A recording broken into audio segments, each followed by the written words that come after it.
আমি একটি কথা বলতে চাই, আমরা একটা মানবিক রাষ্ট্র চেয়েছিলাম এবং যেটা 5ই আগস্টের পরে সেটা আমরা একটা নতুন বাংলাদেশ গড়ার জন্য যে স্বপ্ন ছিল আমাদের মধ্যে, আমরা সকলেই কিন্তু এই দেশের নাগরিক। আমরা শান্তি সম্প্রীতিতে বসবাস করতে চাই।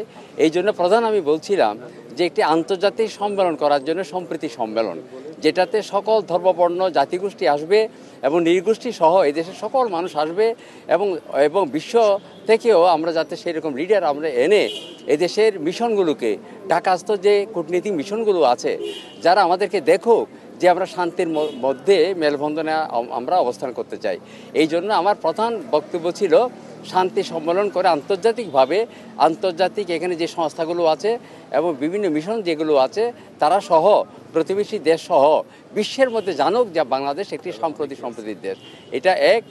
আর দ্বিতীয়ত চেয়েছি আমরা বিভাগে এবং শান্তি সম্মেলন করে বিভাগে আমরা সেটা করতে চেয়েছি এবং আমরা কনফারেন্স করতে চেয়েছি এবং বিশেষ করে আমাদের 4 ধর্মের মধ্যে যাতে আমাদের ঐক্যবন্ধন থাকে, এটা যাতে কখনোই যাতে বিনষ্ট না হয়, আমরা ঐক্যবন্ধনে থাকতে চাই। আবহমানকালে যে সংস্কৃতি আমরা সেই রকম একটি রাষ্ট্র তৈরি করতে চাই।